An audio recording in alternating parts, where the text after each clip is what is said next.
Recording in progress.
Hello, everyone, and I apologize for the late attendance, for the late meeting time, but I would now like to call the October 1st, 2024 Longmont City Council Study Session to order. The live stream of this meeting can be viewed at the city's YouTube channel or at longmontpublicmedia.org/watch or on Comcast channels 8 or 880. May we have a roll call, please, Dawn? Mayor Peck, Present. Councilmember Christ, Present. Mayor Pro Tem Hidalgo Faring, Here. Councilmember Martin, Here. Councilmember McCoy, present. Councilmember Rodriguez, and Councilmember Yarbrough. Mayor, you have a quorum. Thank you. Let's stand for the pledge. I pledge allegiance to the flag of the United States of America and to the republic for which it stands, one nation under God, indivisible, with liberty and justice for all.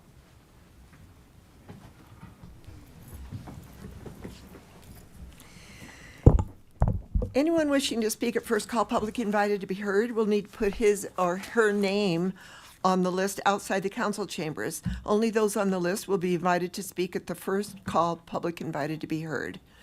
And each speaker is limited to 3 minutes. Do we have any motions to add agenda items to the agenda? I don't have anything, Mayor. You don't have anything? No amendments. How about council members? Is there any future agenda items you would like to add? Seeing none, we will move on to our public invited to be heard. Remember that you have 3 minutes and we need your name and address. The first one on the list is Audrey Dunn.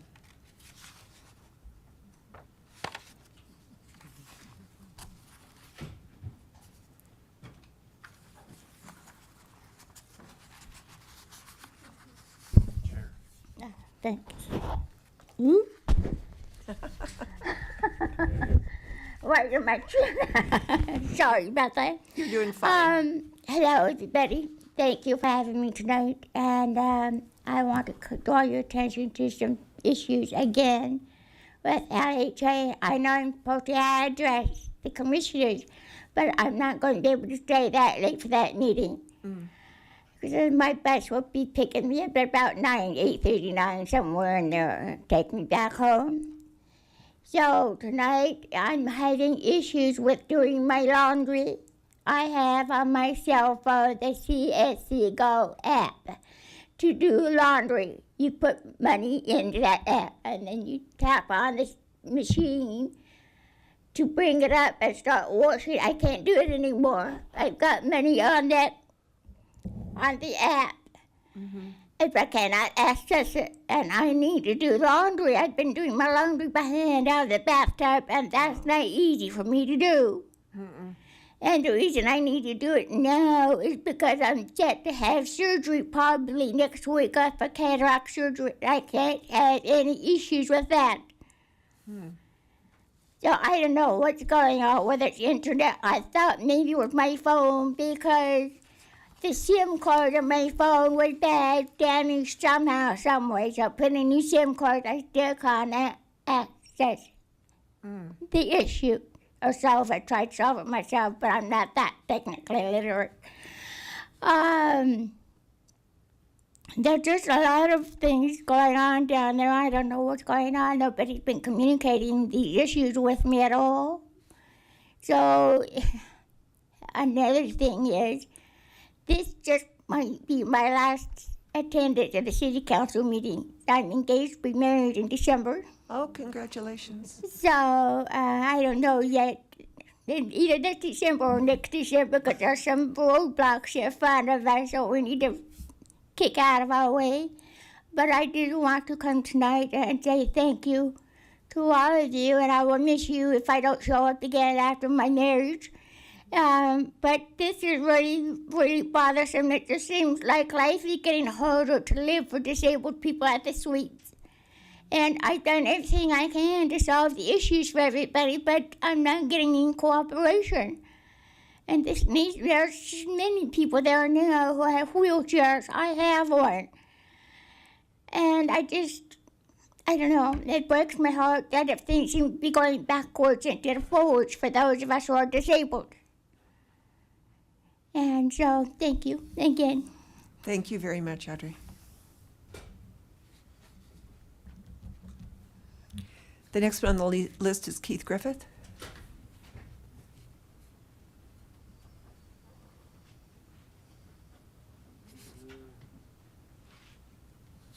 My name is Keith Griffith. Thank you. My name is Keith Griffith. I operate a business on the Longmont Airport, 229 Airport Road. My comments tonight are about the proposed annexation at 8809 Nelson Road, which, just to locate you, is north of Nelson Road and just east of the modern West 1 development. In June of 2016, the Envision Longmont Long-Range Plan was passed. Like any long-range plan, it's not perfect. It has its flaws that have been discovered in the practical day-to-day business of building a city. There were no stone tablets handed down with that document. In the 8+ years since, the development environment has changed substantially with the impact of COVID. Mixed-use projects that seemed viable and promising at one point are clearly not now.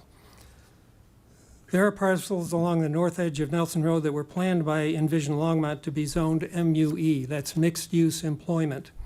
As we learned with Modern West 1 and 2, MUE allows high-density residential as a secondary use. As discussed extensively just 5 weeks ago tonight, high-density residential this close to the airport is not compatible with a safe and efficient operation of the airport. It's also not conducive to a happy and healthy citizenry. No resident will feel safe and well sleeping under this part of the airport traffic pattern. You may suppress the legal consequences of the inevitable complaints with a strong navigation easement, but that won't make these poor souls living here any happier.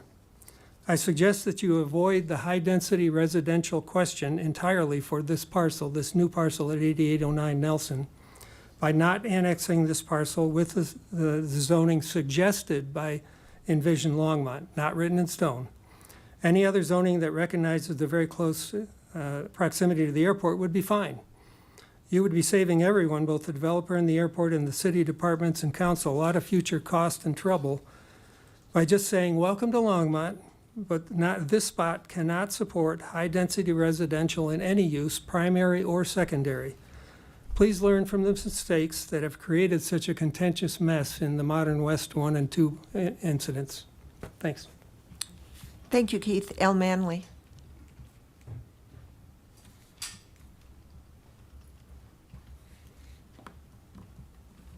Mayor Peck and Council, Al Manley, 940 Rangeview Lane, Longmont 80501.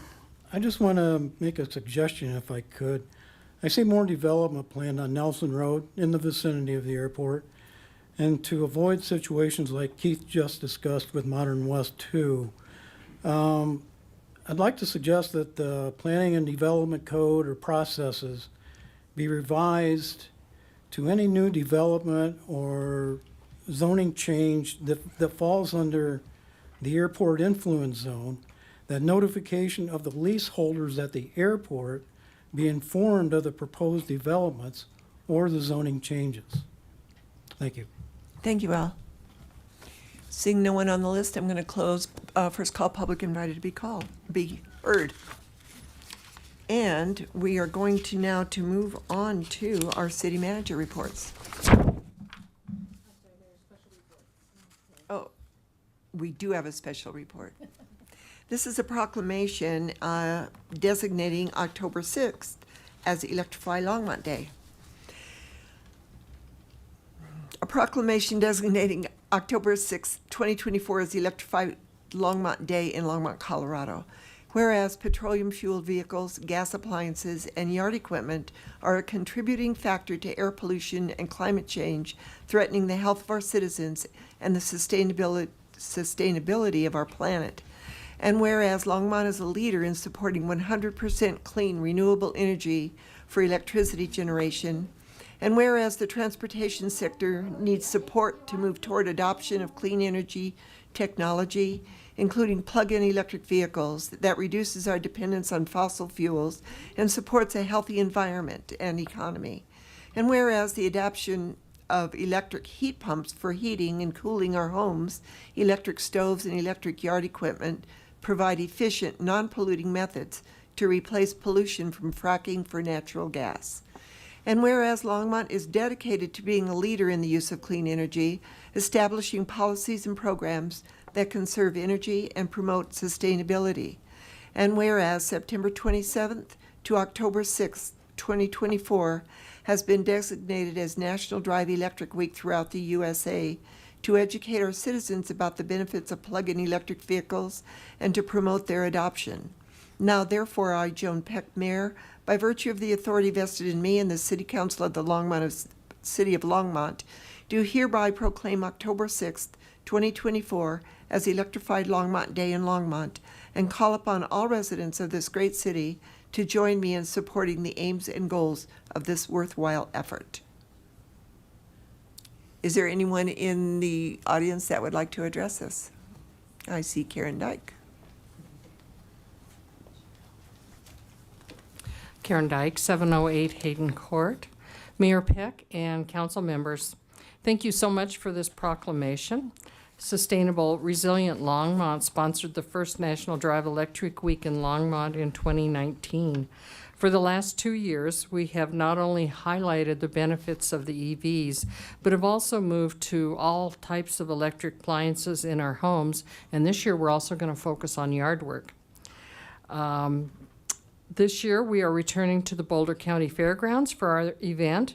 We'll have the usual EV ride and drive area, which also includes e-bikes. We'll have areas with vendors that are knowledgeable about electrifying your home with heat pumps, getting started with energy audits, and information about rebates and incentives will be available. A kids area with lots of activities is also planned. We'll have a drawing every hour, and I know that there's at least one electric leaf blower in the drawing.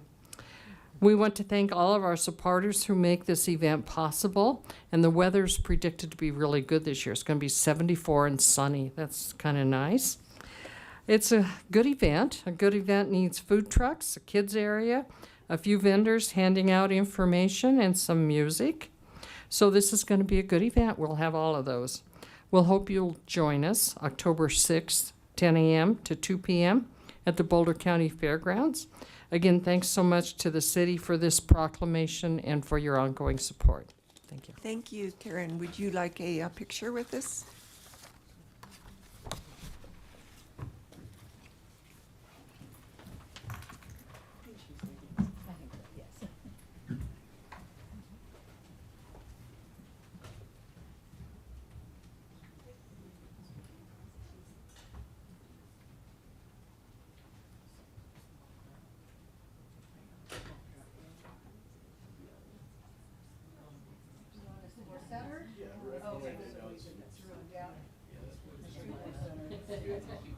The shoulders squeeze together a little. Okay. All right. Big smiles, 1, 2, 3. Excellent. Thank you guys.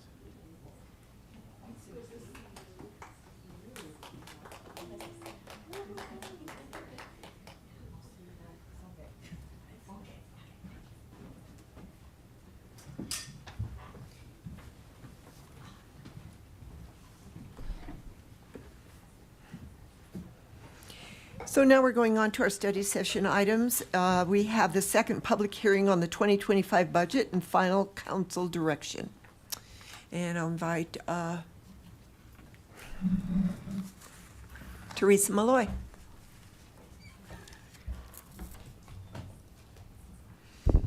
Good evening, Mayor.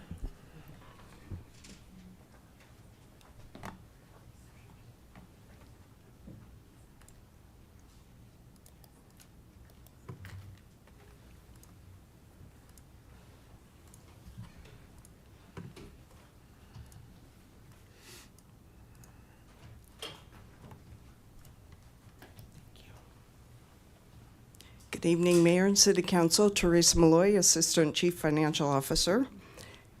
This is going to be a short presentation for us this evening because really all we have on the agenda for tonight is our second public hearing, and then we need direction from you all in order to prepare our ordinances and resolutions to adopt our budget.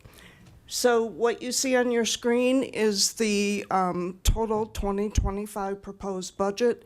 It does include the changes that we have spoke to you over the past month. And really those changes are only in 3 funds. And it is the property tax in the general fund, the DDA operating, and the GID, as well as the changes that Jim spoke to you about 2-3 weeks ago regarding the DDA construction fund changes. All of that information is outlined for you in attachment Q. So basically attachment Q shows you here was what our proposed budget was when we first presented it to you. Here's all the changes. Here's what it is now. So $473,577,597 is what our 2025 proposed budget is at this point. And it does include a little over $71 million in CIP projects. So with that, I'll let you hold your public hearing in case there is anyone in the audience that would like to speak to you all. And then we'll ask you for your final direction. Okay, thank you. That was the shortest presentation on this budget I've ever seen. So are there any questions from counselors, first of all? Counselor Hidalgo Faring. Thank you, Mayor. So actually, I do have a question, and it was something more specific that was brought to our attention from a constituent. So this might be directed towards Harold or David Bell. I thought I saw him. There you are. Slip away from me. So the concern was in regard to using the open space fund for 2.2 FTE positions that will cover neighborhood, community and neighborhood resources, as well as a equity position. And so my understanding is when we like split the funding of different FTE, it's because part of their job that they're tasked with is addressing needs within open space. Could you speak a little more to that? Yeah, no, that's correct. We have actually a number of positions within our budget that have split revenue sources. And when we do that, we're specifically looking at they are doing work for the particular fund that is part of their overall funding component. So in these positions, there's a number of groups that are funding it. And so it's really attaching the work that they're doing for the various funds for these positions. So your statement is correct. Okay. And David can probably give you more specifics on what they're doing on behalf of the Open Space Fund. Okay, and I know that part of our open space mission is address the education and stewardship. Correct. So when I think about the work, as we've incorporated social equity into across, it's not a separate pocket or a separate entity that works in a silo, but really how social equity is embedded throughout our whole organization and how we operate. So, and even looking at the positions, it's not the full FTE. I see that it is a 0.2, yes, 0.2, and it was, and it was in there in 2023, 2024, and 2025. So Correct. it's not in addition to this year. I just wanted to clarify Correct. that it has been ongoing. Okay. And then the neighborhood resource coordinator, what specifically would that, what would their job task be in relation to open space? So I'm going to have David come down and talk through that.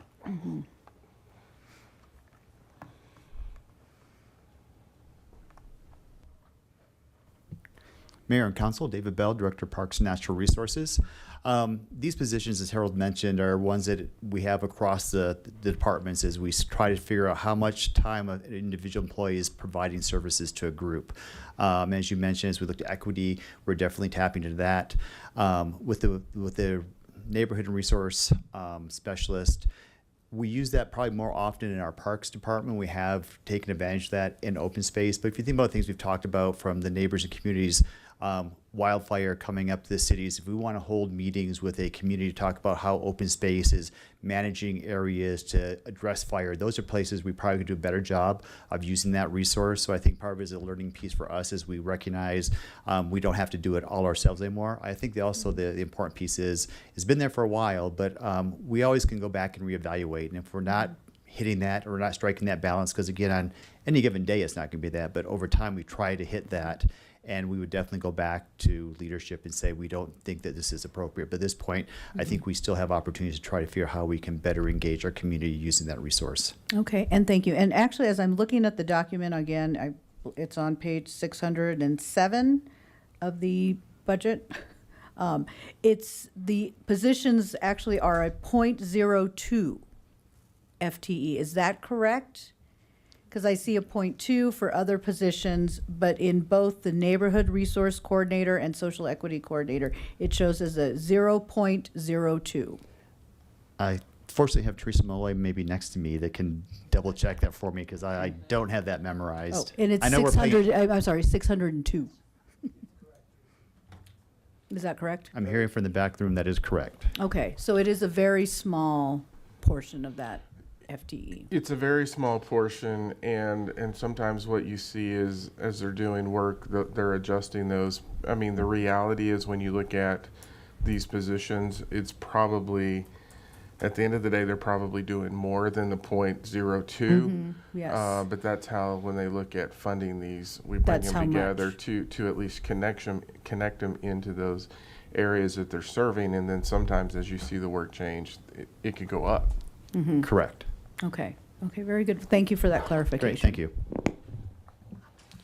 So to simplify it for me, it is the portion of their FTE that they are working in, whatever department it is, it's that department that is paying for that service, for that FTE. Am I correct? Correct. So in Yeah, this case, you have neighborhood services. Right. That is a general funded position. Correct, Teresa? This one is, yes. Is this one general funded? It's split across multiple funds. Yeah, But the position sits in the general fund. it does. So- It reports to the general fund. Right, Yeah. so it's here. They work on behalf of a lot of departments in the work that they're doing, so those departments then fund into it. So probably a more tangible example in some of the work that they've done is, so when we were undertaking Price Park tank replacement, Correct. I think there's a bigger chunk in water for this position, but Wayne was directly involved with the water department in terms of the interaction with the neighborhood and advising in terms of how we needed to approach this. And so that's a more tangible example, but that's the work they do on a regular basis, supporting the entire organization in whatever it is that we're doing.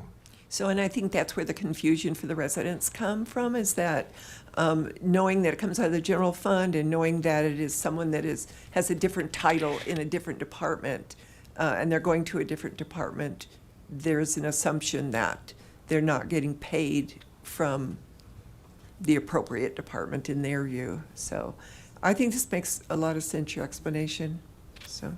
And I can certainly tell you how that position, is funded in its entirety, if that would be helpful.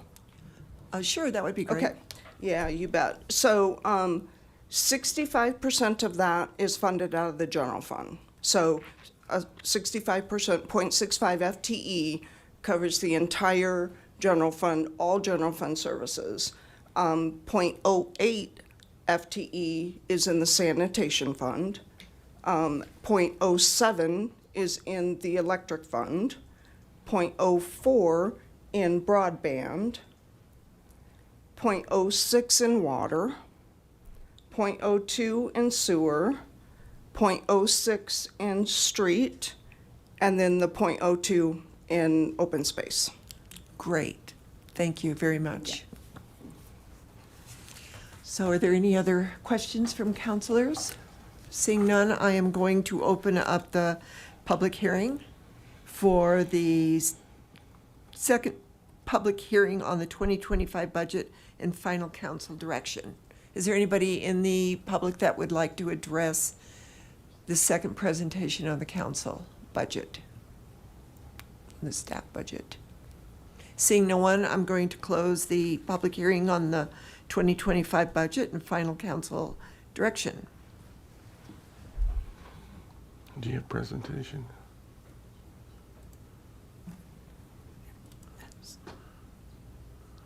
Hold on, I'm driving. Oh, crud. There you go. Thank you. All right, so these same topics is what we're going to need direction from you all on this evening.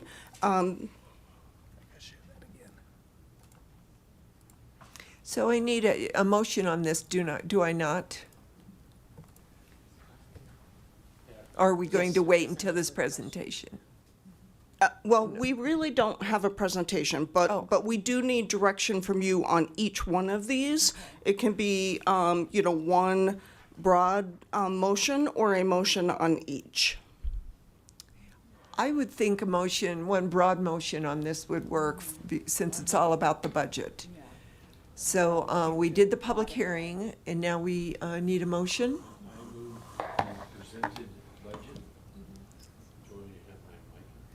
Yes, please. Thank you, Mayor. I move the presented budget. Counselor Martin? I'll second. Okay, it's been moved by Counselor McCoy, seconded by Counselor Martin, that we move the presented 2025 budget and final council direction. All those, let's vote. Oh, I need to go back. You could give yays. Yes, yes. Easier. Thank you. Yes. Yes. And Councilmember Martin? Aye. Okay, I'm sorry, I'm struggling with time up here. that's fine. So that passes 5-0 with Councilors Rodriguez and Yarbrough absent. Thank you. No, thank you. Now we're at the mayor and council comments. Do we have any comments? Counselor Martin, do you have your hand up? Oh, no, that was the second, Okay. sorry.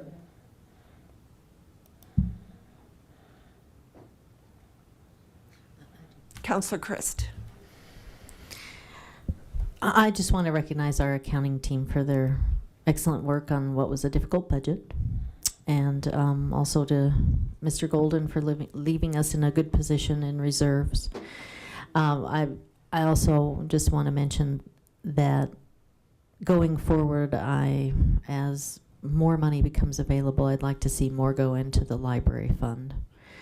You know, most areas had to take some money out of their existing balance, their fund balance, and the library was no different, but it particularly hits them percentage-wise.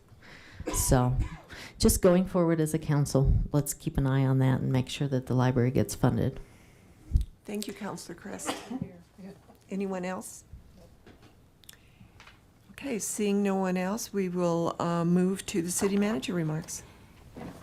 No comments, Mayor, Council, other than we know you all have had a series of really long and taxing meetings, and so we were trying to keep this meeting as short as possible based on the work you've been putting in. So that's all I wanted to say. Thank you for that. City Attorney. No comments, Mayor. Thank you. I'll second that. It's been moved by Counselor McCoy, seconded by me, that we adjourn. All those in favor?